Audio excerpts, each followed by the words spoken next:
Bismillahirrahmanirrahim. Assalamualaikum warahmatullahi wabarakatuh. Alhamdulillah. Alhamdulillahi nahmaduhu wa nasta'inuhu wa nastaghfiruh. Wa na'udzu billahi min syururi anfusina wa min sayyiati a'malina. Man yahdihillahu fala mudilla lahu wa man yudlil fala hadiyalah. Ashhadu an la ilaha illallah wahdahu la syarika lah wa ashhadu anna Muhammadan abduhu wa rasuluhu la nabiyya ba'dah. Qala Allah azza wa jalla fil Qur'anil Karim, ya ayyuhalladzina amanu taqullaha haqqa tuqatih wa la tamutunna illa wa antum muslimun. Fa inna asdaqal hadits kitabullah wa khairal huda huda nabiyyina Muhammadin sallallahu alaihi wasallam wa syarrul umuri muhdatsatuha fa inna kulla muhdatsatin bid'ah wa kulla bid'atin dhalalah wa kulla dhalalatin finnar.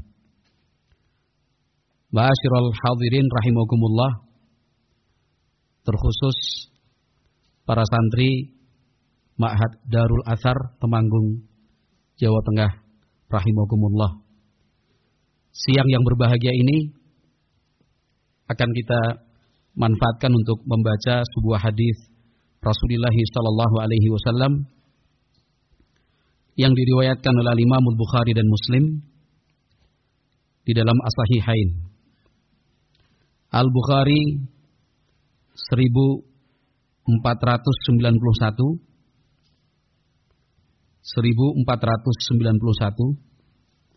Muslim 1069.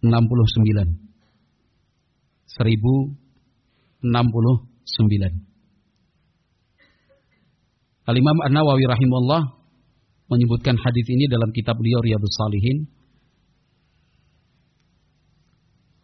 Dan itu yang kita baca siang hari ini. Disebutkan di dalam hadis itu, an Abi Hurairah radhiyallahu anhu qala,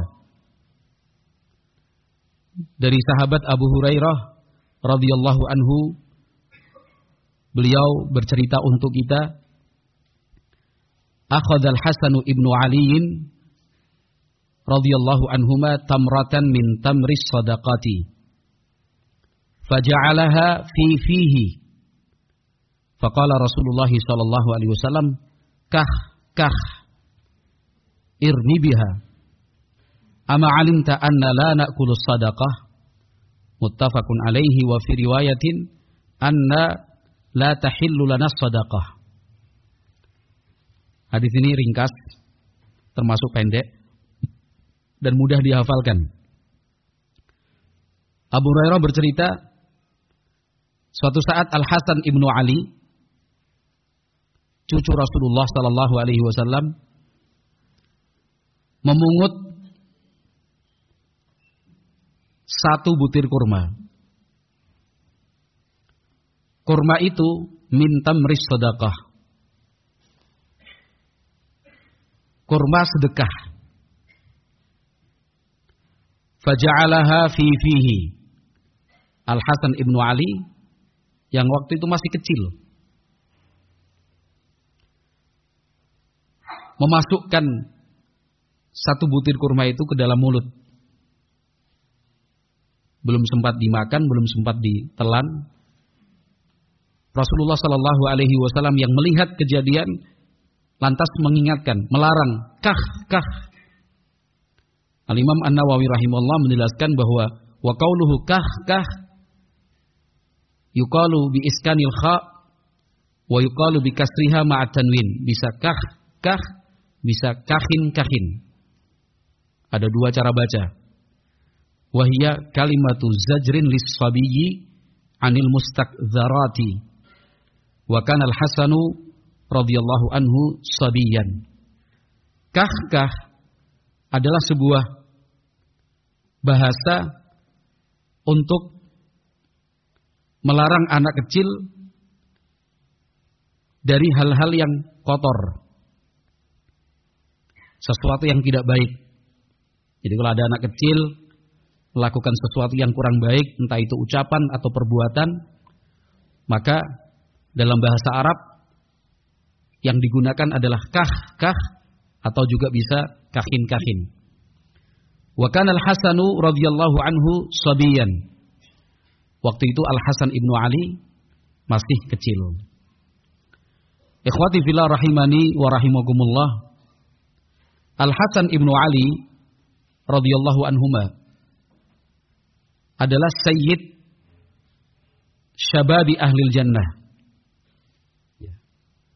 Bersama dengan saudaranya Al-Husain ibnu Ali radhiyallahu anhuma. Nabi Muhammad alaihi salatu wassalam menjelaskan dan memberitakan bahwa beliau adalah pemuka para pemuda kelak di surga. Kedudukan ini tentu tinggi, sangat istimewa, dan juga menggambarkan posisi dan derajat Al-Hasan ibnu Ali radhiyallahu anhuma, yang mengharuskan kita untuk menghormati, memuliakan dan mencintai beliau. Kedudukan tinggi itu diberikan untuk Al-Hasan ibnu Ali tentu bukan semata-mata karena cucu Rasulullah sallallahu alaihi wasallam, tetapi juga dikarenakan dan disebabkan amal-amal kebaikan yang dilakukan oleh Al-Hasan ibnu Ali radhiyallahu anhuma. Di dunia beliau pun seorang pemimpin, dan kita mengerti di dalam sejarah pernah selama beberapa bulan lamanya Al-Hasan ibnu Ali dibaiat menjadi khalifah oleh sebagian besar kaum muslimin setelah wafatnya ayah beliau Ali ibnu Abi Thalib radhiyallahu anhu. Dan kita mesti meniru dan mencontoh ketawaduan dan kerendahan hati serta sikap yang selalu mengutamakan kepentingan dan maslahat lebih besar. Dari mana itu kita belajar? Dari profil Al-Hasan ibnu Ali radhiyallahu anhuma. Bahkan itu sudah dipuji dan diterangkan oleh Nabi Muhammad sallallahu alaihi wasallam sejak sebelum itu terjadi. Beliau mengatakan inna ibni hadza sayyid wa sayuslihu bihi baina fi'ataini 'azimataini minal muslimin. Cucuku ini adalah seorang pemimpin, dan suatu hari nanti melalui dirinya Allah Subhanahu wa taala akan mendamaikan dua pihak yang sama-sama besar di antara kaum muslimin. Maka sedikit banyak kita harus tertarik untuk kemudian mempelajari sebisa mungkin berdasarkan riwayat-riwayat yang sampai kepada kita, bagaimana dan seperti apa pola dan metode pendidikan yang diterapkan oleh Rasulullah sallallahu alaihi wasallam selaku kakek, Ali bin Abi Thalib selaku ayah, dan tentunya ibu beliau Fatimah bintu Muhammad radhiyallahu anha, dan juga orang-orang yang ada di sekitar, peran serta semua pihak. Tidak boleh juga kita lupakan seperti apa dan bagaimana sikap Al-Hasan ibnu Ali radhiyallahu anhuma yang mendapatkan pendidikan semacam itu. Jadi di sana ada yang mendidik, ada yang dididik, ada pola pendidikan. Ketiga hal ini tentu tidak bisa dipisahkan, harus sama-sama untuk diperhatikan. Ada seorang pendidik dengan pola pendidikan yang baik, tapi ternyata yang dididik tidak memiliki sikap yang seharusnya, tidak memiliki perilaku yang semestinya, sebagai pihak yang sedang dididik. Dia menolak, dia menentang, dia tidak suka, dia ingin cara dan metode yang lain. Dia pikir pola pendidikan yang diterapkan untuknya itu tidak tepat. Sama halnya juga di sana ada orang-orang yang mau dan semangat untuk dididik. Tetapi ternyata tidak ada yang mendidik. Kita yang di sini secara khusus, kemudian katakan di Pulau Jawa secara lebih umum, harusnya banyak-banyak bersyukur. Kenapa? Di banyak tempat, belasan bahkan puluhan, bisa jadi ratusan, di luar Jawa sana, ahlu sunnah, salafiyin, secara jumlah dan kuantitas terus bertambah. Lokasi-lokasi dakwah bertumbuh. Sampai kemudian kita sendiri akan kesulitan kalau melakukan semacam pendataan. Berapa masjid, berapa musala, berapa tempat taklim yang hari-hari ini diampu oleh salafiyin. Keluhannya mereka semua sama. Tidak ada pendidik, tidak ada pengajar. Alhamdulillah kita juga bersyukur kepada Allah Azza wa Jalla. Alumni-alumni Ma'had Darul Athar Temanggung sudah disebar ke sana dan kemari. Itu kan sebenarnya bukti bahwa umat sedang menanti. Menanti siapa? Ya menanti kalian yang ada di sini. Keberadaan kalian yang ada di sini itu banyak diharapkan. Dan banyak yang mendoakan. Jangan bingung nanti mau kemana. Jangan takut tidak bisa apa-apa. Karena yang menunggu itu sangat banyak sekali. Sampai terkadang kita sendiri walaupun di tempat yang jauh, tidak bersama-sama dengan mereka, itu terbebani secara pikiran. Mengeluhkan, ini santrinya banyak tapi pendidiknya nggak ada. Anak-anaknya banyak, tapi yang ada hanya orang tua. Tidak ada santri, jangankan ustadz santri pun tidak ada. Maka sekali lagi, ayolah kita bersyukur kepada Allah Subhanahu wa Ta'ala. Sama halnya juga dengan pendidik ada. Yang dididik juga mau. Tapi ternyata pola pendidikannya salah. Maka ketiga hal ini, ada pendidik, ada yang dididik, ada pola dan metode pendidikan. Marilah sama-sama terus kita pelajari dan terus kita gali dari sumber hukumnya, yaitu Al-Quran dan hadis-hadis Nabi Muhammad SAW. Kemudian kita teliti lebih lanjut lagi bagaimana para ulama sejak zaman sahabat tentunya mereka menerapkan pola-pola pendidikan. Nah, siang hari ini tentang Al-Hasan ibnu Ali radhiyallahu anhuma. Di dalam syarahnya Asy-Syaikh Muhammad ibnu Shalih Al-Utsaimin rahimahullahu taala, beliau menjelaskan, "Tsumma dzakara haditsa Al-Hasan ibnu Ali ibnu Abi Thalib radhiyallahu anhuma annahu akhadha tamratan min as-sadaqati faja'alaha fi fihi."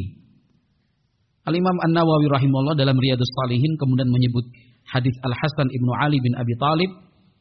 Waktu itu Al-Hasan mengambil kurma sedekah lalu sudah dimasukkan ke dalam mulut. Faqala Nabi sallallahu alaihi wasallam kahin. Tetapi Nabi Muhammad sallallahu alaihi wasallam kemudian melarang dan mencegahnya, mengatakan kahin. Maksudnya apa? Kata Asy-Syaikh Al-Utsaimin, yakni annaha la tasluhu laka. Bahwa kurma ini tidak pantas untuk dimakan, tidak selayaknya dikonsumsi. Tsumma amarahu an yukhrijaha min fihi. Kemudian Nabi Muhammad sallallahu alaihi wasallam meminta Al-Hasan ibnu Ali agar mengeluarkan kurma yang sudah terlanjur masuk di mulut itu untuk dikeluarkan. Ya. Wa qala, dan di situ Nabi Muhammad SAW memberikan penjelasan. Ada keterangan supaya Al Hasan ibnu Ali satu bisa menyadari di mana letak kesalahannya. Yang kedua, agar kesalahan itu tidak terulang kembali. Kemudian tentunya yang ketiga, untuk menjelaskan hikmah dan alasannya. Kata Nabi SAW, "Ama alimta anna la na'kulus sadaqah." Dalam riwayat yang lain, "Anna la tahillu lana as-sadaqah." Maksudnya, "Innana la tahillu lana as-sadaqah." Sedekah itu tidak halal untuk kita. Selanjutnya Asy-Syaikh Al-Utsaimin mengatakan, "Fas-sadaqatu la tahillu li ali Muhammadin." Yang namanya sedekah itu tidak halal untuk keluarga Nabi Muhammad SAW. Kenapa? Wadzalika li'annahum asyrafun nas. Karena keluarga Nabi Muhammad SAW adalah keluarga yang mulia dan terhormat, bahkan paling mulia. Was-sadaqatu waz-zakawatu awsakhun nas. Sementara sedekah dan zakat itu adalah sesuatu yang sifatnya kotor, yang dibersihkan dari harta milik manusia. Sehingga wala yatanasabu li asyrafin nas an ya'khudhu awsakhan nas. Maka orang yang terhormat dan mulia tidak pantas mengambil hal-hal yang dianggap itu sebagai sesuatu yang kotor. Kama qala Nabi sallallahu alaihi wasallam li ammihi Al-Abbas ibn Abdul Muttalib radhiyallahu anhu, "Inna alu Muhammadin la tahillu lana shadaqah innama hiya awsakhun nas." Hal ini sebagaimana sabda beliau sallallahu alaihi wasallam yang ditujukan kepada pamannya Al-Abbas ibn Abdul Muttalib, sesungguhnya kita keluarga Muhammad itu tidak halal sedekah untuk kemudian kita makan, kita terima, kita konsumsi. Innama hiya awsakhun nas. Itu adalah kotoran dari harta milik orang. Ikhwati fillah rahimani wa rahimakumullah. Hadis ini tidak sependek yang kita baca dan tidak seringkas yang kita kira. Ini kalau digali banyak hal menggambarkan pola pendidikan yang diterapkan oleh Nabi Muhammad sallallahu alaihi wasallam. Yang pertama adalah bentuk perhatian. Artinya apa yang dilakukan oleh anak tidak luput dari perhatian Rasulullah sallallahu alaihi wasallam. Al Hasan ibnu Ali sudah kita ketahui bersama adalah cucu Rasulullah sallallahu alaihi wasallam. Rasulullah kakek sekaligus orang tua, sekaligus pendidik. Nah, yang dilakukan oleh cucunya itu terus diikuti dan diamati. Apa yang diucapkan oleh anak, apa yang dilakukan oleh anak, bahkan apa yang menjadi pemikiran seorang anak diikuti dan diamati. Perkembangannya seperti apa? Sudah tepat ataukah belum? Perlukah diluruskan ataukah tidak? Bila benar apa yang harus dilakukan, tentunya diapresiasi, dibantu untuk mengembangkan. Kalau itu salah, jangan dibiarkan. Perhatian seringkali menjadi kambing hitam dengan dikatakan oh kurang perhatian yang diberikan, atau bahkan dikatakan sama sekali tidak diperhatikan untuk kasus-kasus anak yang melakukan pelanggaran. Benar memang demikian. Tetapi akan ditimpakan kepada siapa? Apakah hanya kepada orang tuanya saja? Kemudian kita katakan itu orang tuanya kurang memperhatikan. Atau bahkan lebih parah dari itu kita katakan orang tua tidak memperhatikan sama sekali anaknya. Cukup sampai di situ? Mestinya kan tidak hanya berhenti sampai di situ. Tetapi harus kita lanjutkan bahwa sekalipun anak itu tidak mendapatkan perhatian yang cukup dari orang tuanya, kita adalah orang tuanya juga. Kita juga punya kewajiban memberikan perhatian kepadanya.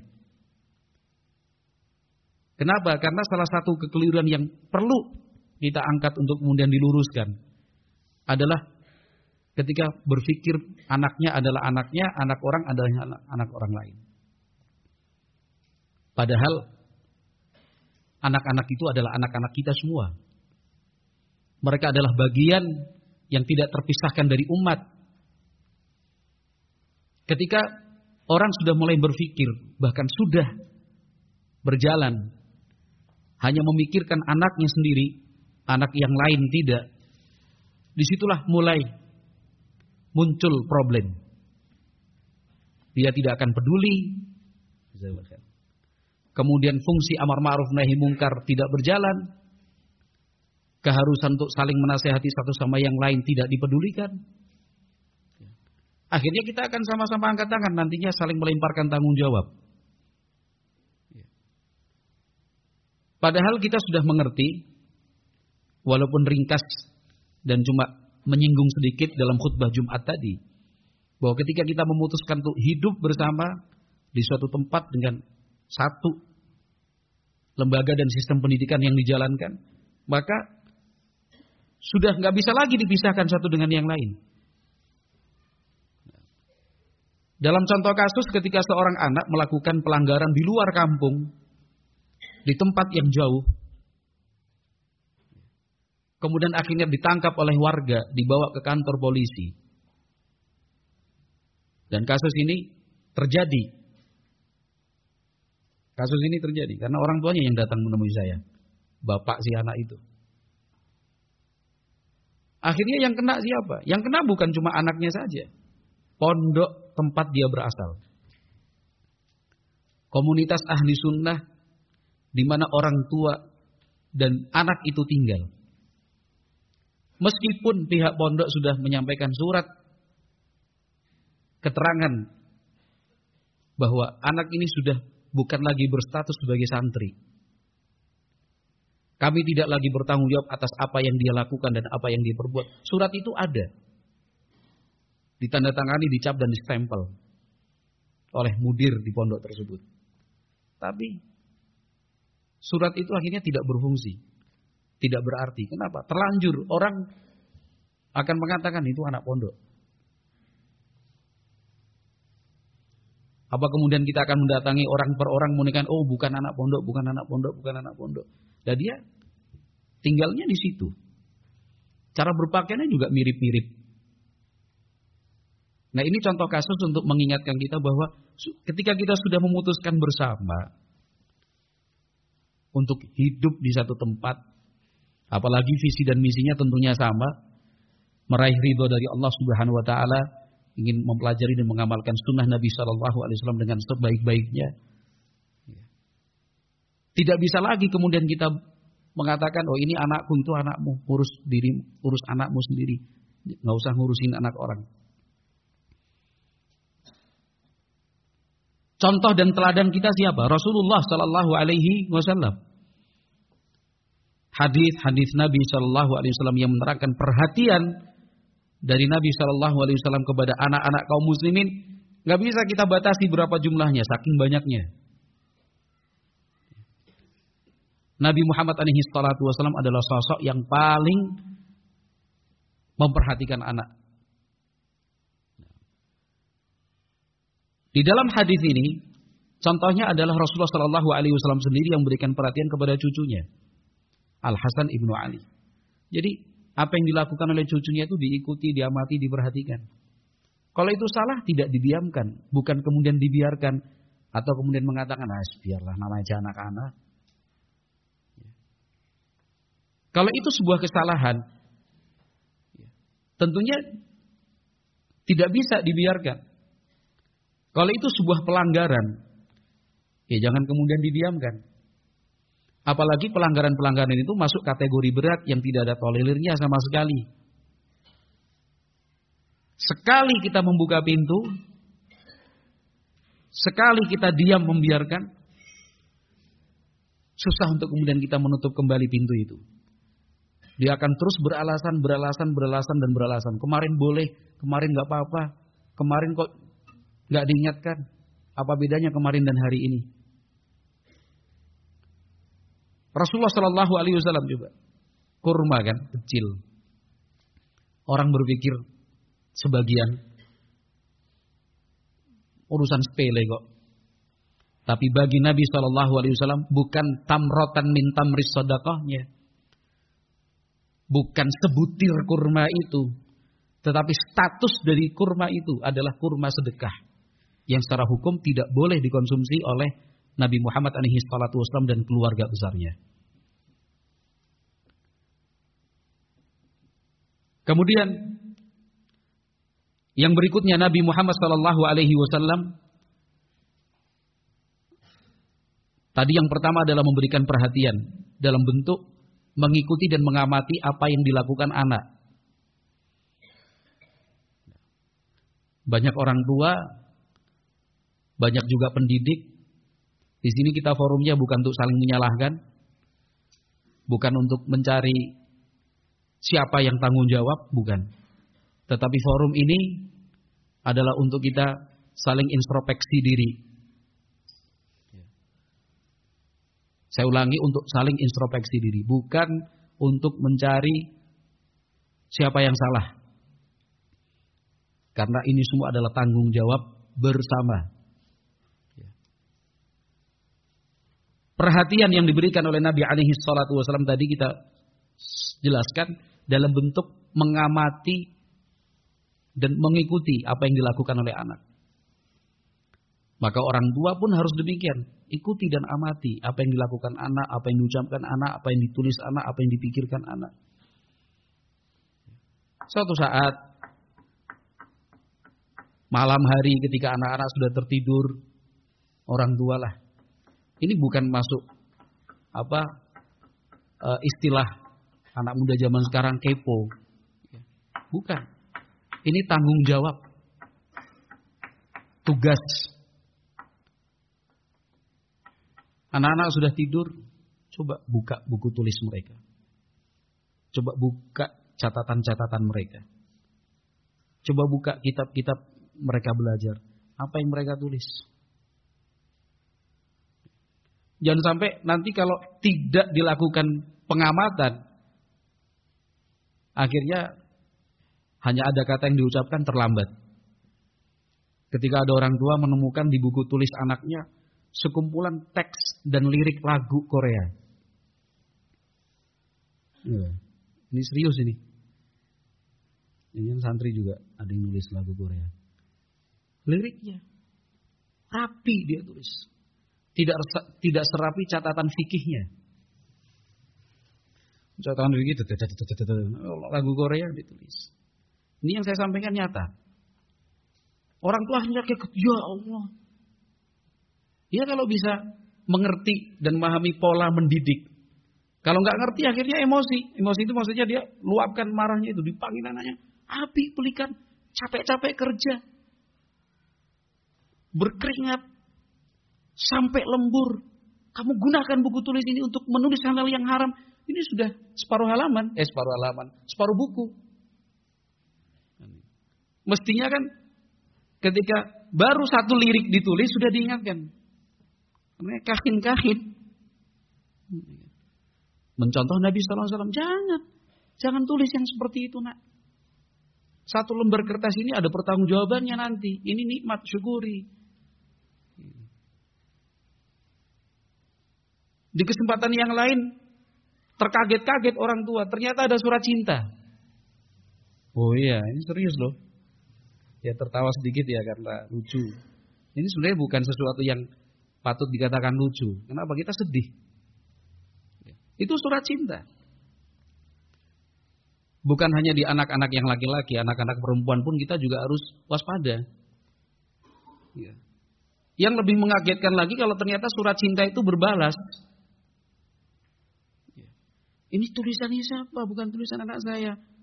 Sudah panggilnya sambil ayang-ayang. Ini kan, udah pakai beb segala macam.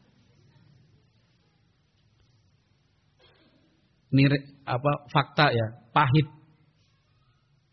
Tapi kan kita nggak bisa kemudian berusaha menutup mata terus pura-pura nggak tahu, nggak bisa.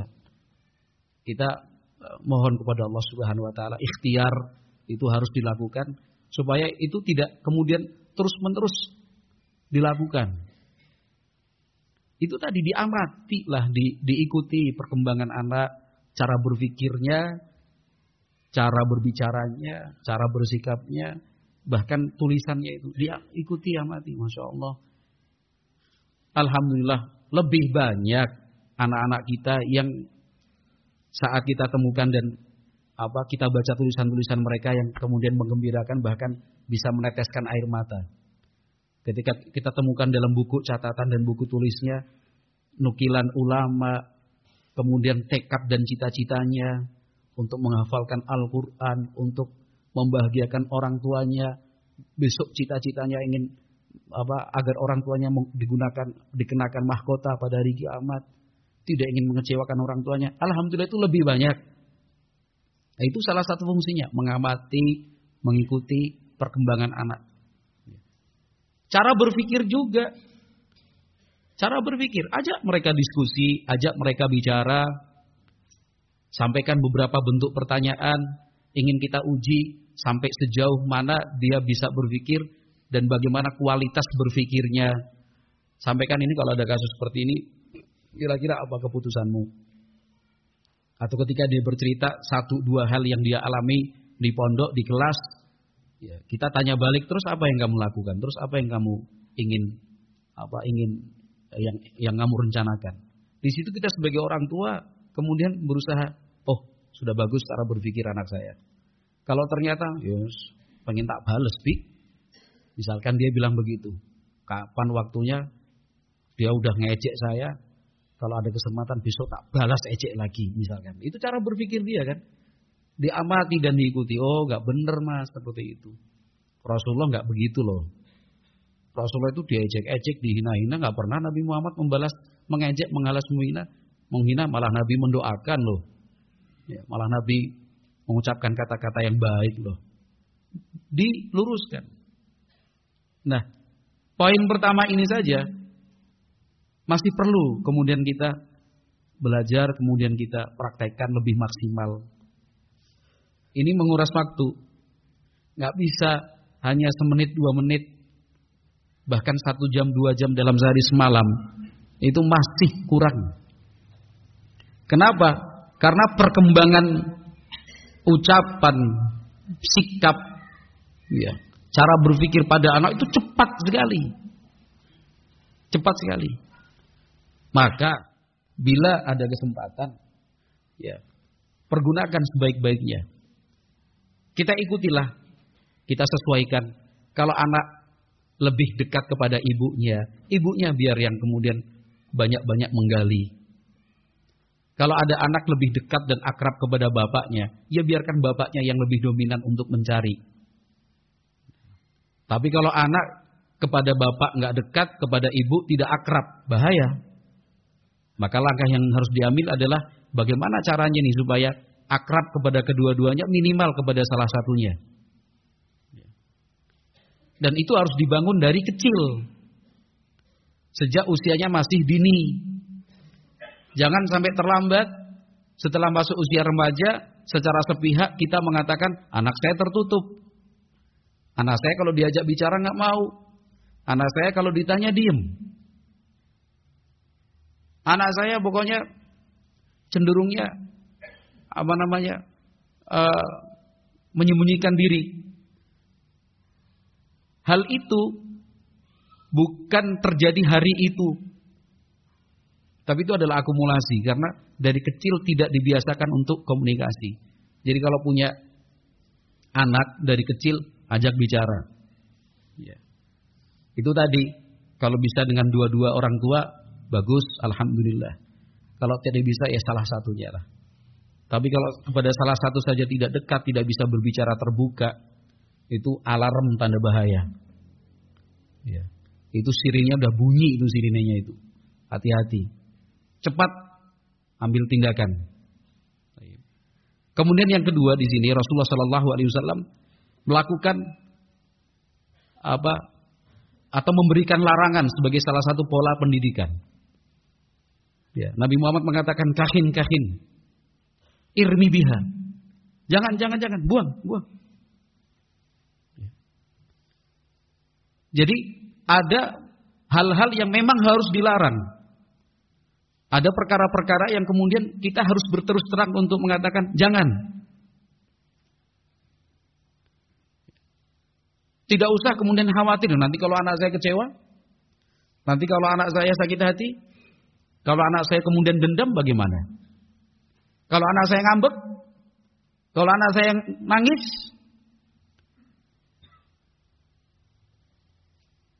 apabila perkara atau hal itu memang tidak bisa ditolerir, sehingga mesti dilarang, larang. Kalau harus dicegah, cegah. Jangan kompromi. Tapi kalau memang perkara atau hal itu masih bisa dikompromikan, alhamdulillah silahkan dikompromikan. Kalau bisa diambil madarat yang lebih ringan, ambil madarat yang lebih ringan. Tetapi metode ini jangan sampai kemudian diabaikan. Metode melarang, dilarang ini, dilarang itu, dilarang sana, larang sini, larang itu, enggak. Nah, untuk mensukseskan poin yang kedua ini harus dilanjutkan dengan poin yang ketiga, yaitu berikan alasan. Jangan hanya melarang, jangan cuma mencegah, tapi sampaikan apa alasannya dan kenapa dilarang perbuatan itu, sehingga anak mengerti. Karena kalau sekedar melarang saja tanpa diberikan keterangan kenapa hal itu dilarang, anak yang masih kecil, yang pikirannya kanak-kanak dan belum dewasa, itu akan bertanya-tanya kenapa dilarang. Untuk apa? Yang kedua, saat itu dia bisa berhenti. Tapi lain waktu dia ulangi. Kenapa? Karena dia tidak tahu alasan dilarang. Dia pikir dilarangnya saat itu saja. Mungkin karena merasa bisa mengganggu orang tuanya, mungkin karena orang tuanya sedang gak punya uang, mungkin karena dan segala macam.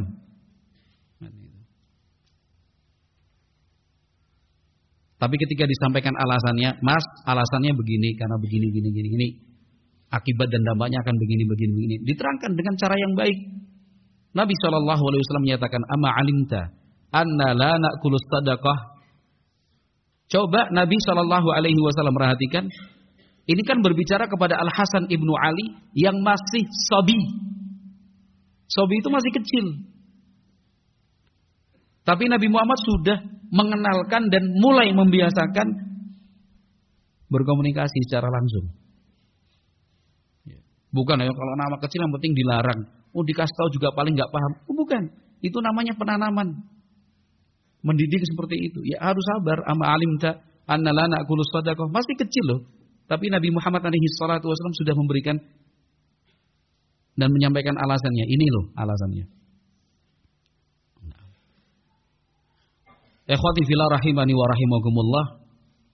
Dari pendidikan ini, dalam hadis yang singkat ini, kita kan akhirnya mengikuti sirah atau sejarah dan biografi Al Hasan ibnu Ali.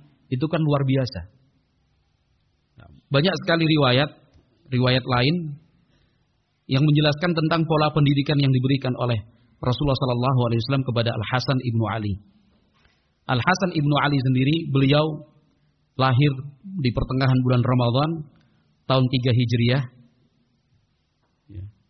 dan beliau meninggal dunia di usia 46 tahun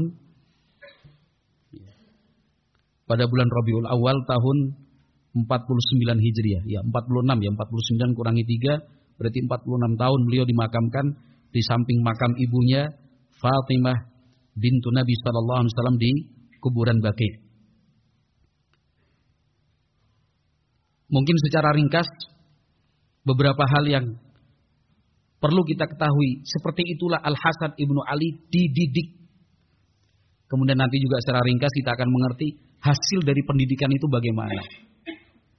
Lalu sebagai penutup kita akan membaca sedikit 1 atau 2 riwayat bagaimana Al Hasan ibnu Ali radhiyallahu anhuma menitipkan pesan untuk kita semua supaya bisa sukses dan berhasil seperti yang sudah beliau peroleh. Rasulullah Shallallahu Alaihi Wasallam di dalam riwayat Al-Bukhari 2704 dari sahabat Abu Bakrah radhiyallahu anhu. Kata sahabat Abu Bakrah, "Ra'aitu Rasulullah sallallahu alaihi wasallam 'alal mimbar wal Hasan ibnu Ali ila janbihi wa huwa yuqbilu 'alan nasi marratan wa 'alaihi ukhra." Ini kan sama dengan hadis tadi. Bagaimana bentuk perhatian yang diberikan oleh Nabi sallallahu alaihi wasallam. Abu Bakrah mengatakan, "Saya masih ingat waktu itu menyaksikan Rasulullah Shallallahu Alaihi Wasallam di atas mimbar. Al Hasan ibnu Ali di sampingnya. Wahwa yuqbilu 'alan nasi marratan. Terkadang beliau Shallallahu Alaihi Wasallam menghadap para sahabat. Wa 'alaihi ukhra. Kadang-kadang beliau melihat Al Hasan ibnu Ali yang masih kecil. Jadi bukan karena ini Al Hasan ibnu Ali di samping udah di dekat terus nggak diperhatiin. Beliau berbicara, beliau menyampaikan khutbah, menghadap kepada hadirin, tapi juga tetap melihat. Lihat lagi. Itu di dekat Rasulullah Shallallahu Alaihi Wasallam. Nah, selama ini kita bagaimana? Pertanyaannya kembali kepada kita masing-masing dan tentu jawabannya berbeda-beda satu sama yang lain. Tapi yang jelas bahwa Nabi Muhammad alaihi salatu wassalam memperhatikan perkembangan anak. Wa yaqulu inna ibni hadza sayyid wa la'alla Allah an yusliha bihi baina fi'ataini 'azimataini minal muslimin. Cucuku ini adalah pemimpin. Dan mudah-mudahan Allah Subhanahu wa taala melalui dia akan mengislahkan, mendamaikan dua kelompok besar dari kaum muslimin. Di dalam riwayat At-Tirmidzi yang disahihkan oleh Syekh Al-Albani rahimahullah dari sahabat Buraidah, kana Rasulullah sallallahu alaihi wasallam yakhtubuna. Waktu itu Rasulullah sallallahu alaihi wasallam menyampaikan khutbah untuk kami semua. Idz ja'al Hasan wal Husainu alaihima qamisani ahmarani yamshiyani wa ya'thirani. Sedang khutbah Nabi sallallahu alaihi wasallam, kedua cucu beliau Al Hasan dan Al Husain datang menggunakan baju warna merah. Kedua cucunya yang masih kecil itu jalan, kemudian terjatuh. Fanazala Rasulullah sallallahu alaihi wasallam minal mimbar fahamalahuma wa wada'ahuma baina yadayhi. Nabi Muhammad yang sedang khutbah turun dari mimbar. Khutbahnya berhenti sementara. Kedua cucunya itu kemudian digendong. Setelah itu dibawa di atas mimbar, diletakkan di depan Nabi sallallahu alaihi wasallam.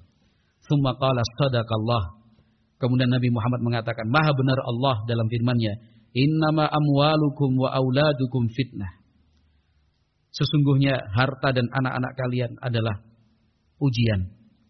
Fanadhartu ila hadaini sabiyaini yamshiyani wa ya'thirani falam asbir hatta qata'tu hadithi wa rafa'tuhuma.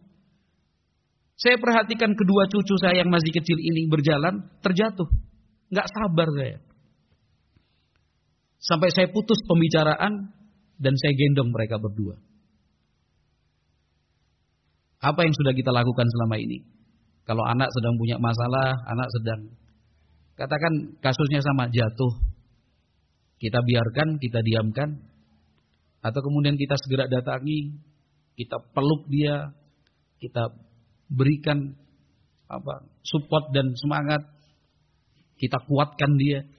Itu kalau jatuhnya jatuh secara fisik. Kalau jatuhnya secara mental, mungkin dia dibully, mungkin dia diganggu dan dicemooh, dicaci maki, dihina-hina, mungkin nilainya jatuh,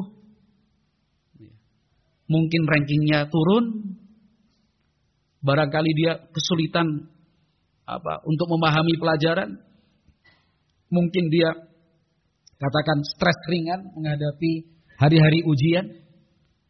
Kita biarkan begitu saja ataukah kemudian kita kuatkan? Kalau secara fisik kan dia ambil, digendong. Tapi kalau secara psikis dan mental, kuatkan, ngasih nasihat, diberi doa secara langsung. Ya kan? Dikuat-kuatkan hatinya. Ini Rasulullah sallallahu alaihi wasallam. Jadi Al-Hasan ibnu Ali dididik dengan penuh perhatian.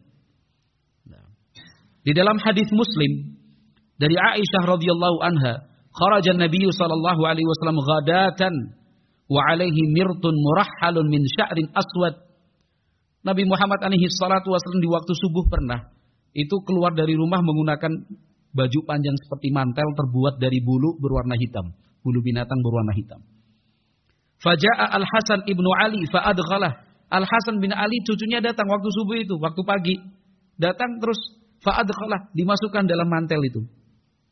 Tsumma ja'a Al-Husain fadakhala ma'ah. Al-Husain nyusul, masukkan lagi. Tsumma ja'at Fatimah fa'adghalaha. Fatimah anak perempuannya datang, masukin lagi mantel. Tsumma ja'a Aliun fa'adghalah. Datang juga Ali bin Abi Thalib menantunya, dimasukkan di situ.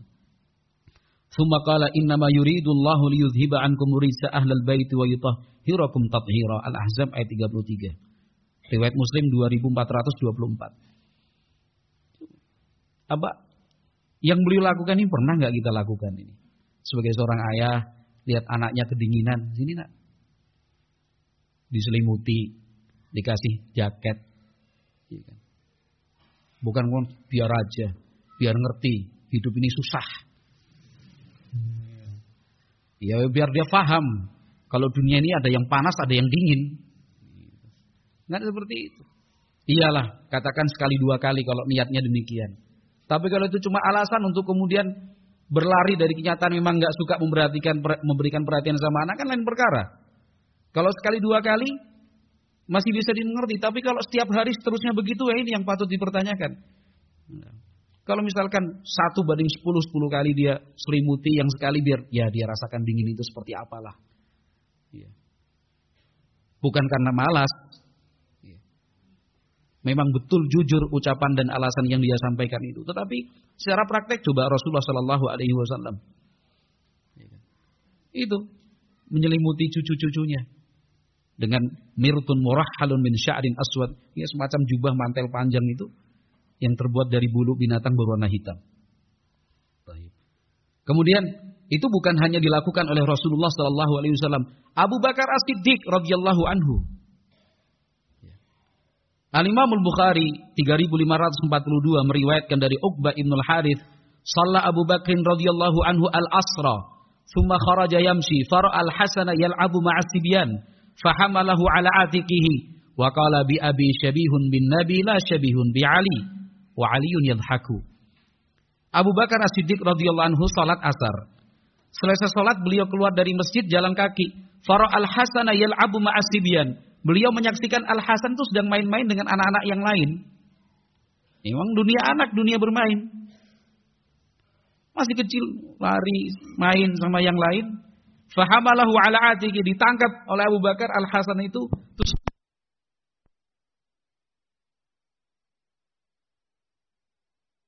ba'atha biha ilaih. Jadi Al-Hasan bin Ali mengetahui ada orang berdoa, ya Allah, berikan rezeki untuk 10.000 dirham ya Allah. Al-Hasan mendengar. Al-Hasan pulang ke rumah, menyiapkan uang 10.000 dirham. Itu bukan sedikit, 10.000 dirham, 10.000 keping perak berarti. Dikirimkan ke orang itu. Luar biasa kan dermawannya. Dan itu dididik oleh orang tuanya. Ali bin Abi Thalib radhiyallahu anhu itu pernah pidato di depan banyak orang. Lalu mengatakan, "Innal Hasana ibn Ali qad jama'a malan wa huwa yuridu an yaksimahu bainakum." Sesungguhnya Al-Hasan bin Ali selama ini nabung uang, mengumpulkan harta. Dia ingin membagi-bagikannya untuk kalian. Dididik sama orang tuanya. Oh, ini orang yang mendengar itu terus pada kumpul semua. Faqama Al-Hasanu faqala innama jama'tuhu lil fuqara. Banyak orang kumpul datang berharap diberi. Setelah kumpul Al-Hasan bin Ali berdiri. Kemudian mengatakan, saya ini mengumpulkan uang, nabung, ini niatnya untuk orang-orang fakir miskin aja. Faqama nisfun nas. Separuh orang kemudian pulang. Separuh yang lain tinggal karena mereka orang-orang fakir dan miskin, dibagi-bagikan.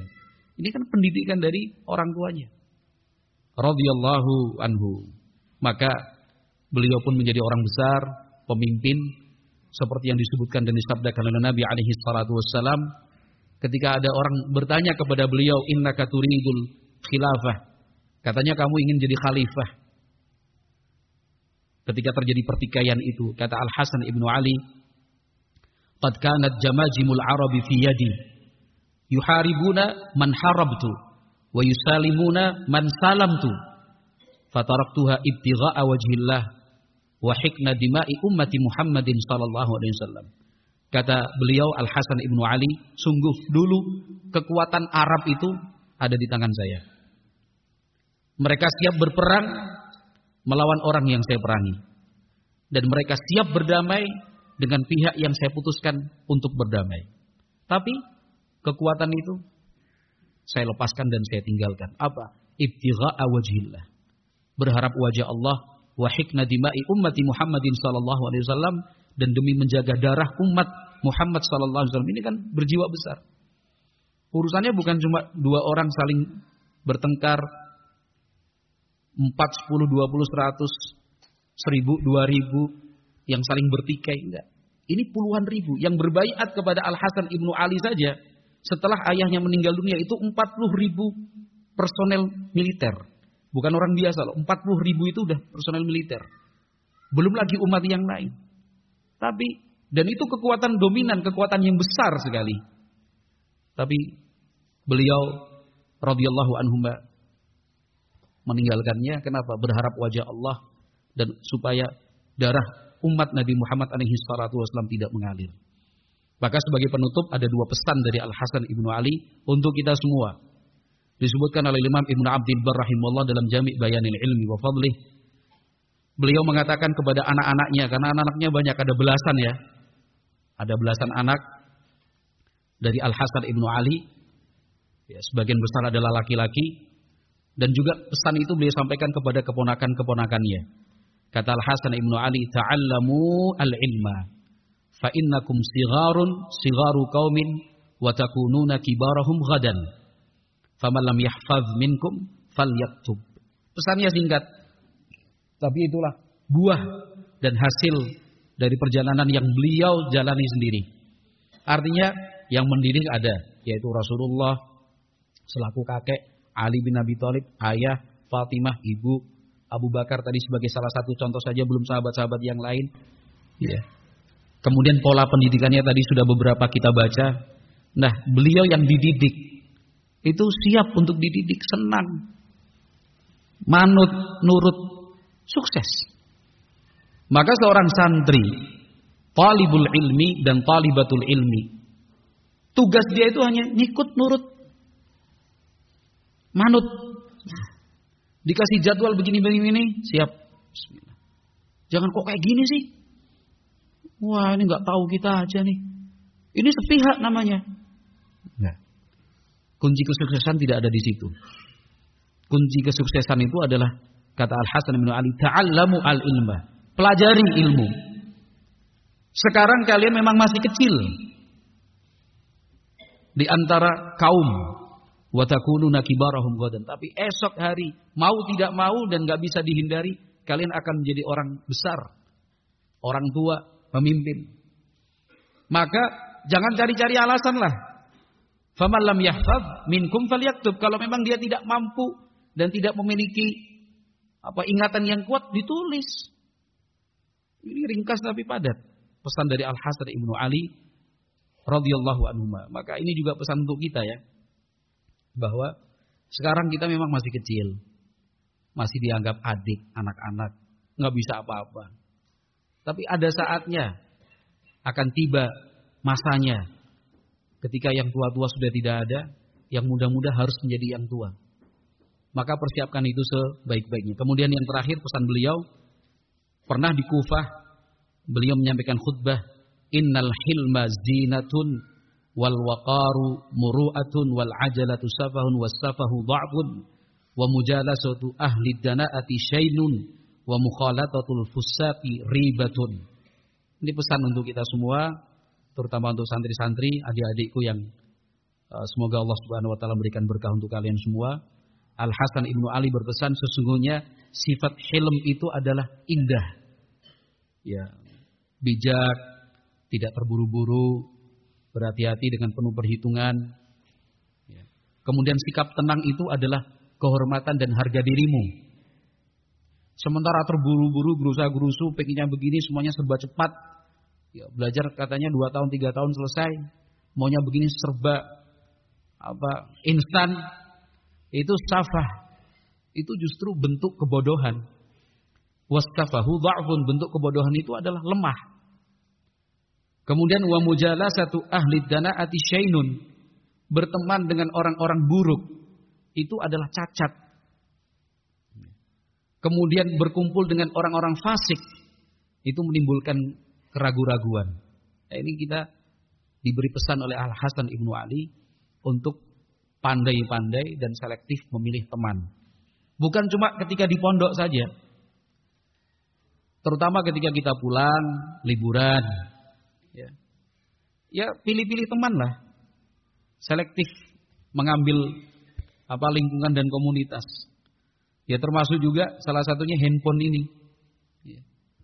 Kamu pulang liburan, kesempatan akhirnya ikut grup sana, ikut grup sini, pakai media sosial yang ini, pakai media sosial yang itu.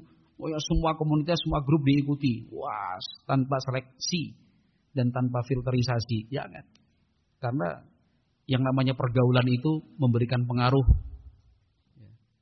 Memberikan pengaruh. Ya, pengaruh yang paling mencolok yaitu ketika pulang ada perbedaan yang sangat kontras sekali, bertolak belakang, misalkan dalam hal berpakaian. Ya. Kalau di pondok, masya Allah syar'inya luar biasa. Ya. Sampai mungkin orang salah paham, ini syekh kok yang datang ini. Ya. Oh, bentuknya ya. Pas pulang baru sampai terminal hilang. Ya. Udah jadi tampilan mahasiswa katanya. Ya. Sepatu kets, celana jeans, kaos, dan jaket jumper, ya kan. Kemudian jam tangan sebelah kanan, tangan kirinya gelang lapis 3 lagi. Ya kan. Sudah. Jubahnya kemana? Masuk di tas. Itu ya kontras sekali. Karena liburan itu bukan untuk bersenang-senang. Liburan itu bukan sebuah kebebasan. Liburan itu adalah cara untuk mengukur diri. Sudah sejauh mana ilmu yang kita pelajari itu bisa diterapkan. Ya. Itu sekali lagi liburan itu bukan hari kebebasan, tapi hari untuk menguji masing-masing. Sudah bisakah kita menerapkan ilmu yang didapatkan? Wallahu a'lam bishawab. Aqulu qouli hadza, mudah-mudahan bermanfaat dan semoga Allah Subhanahu wa taala memberikan berkahnya untuk kita semua. Baik, subhanakallahumma wa bihamdika asyhadu an la ilaha illa anta astaghfiruka wa atubu ilaik. Assalamualaikum warahmatullahi wabarakatuh.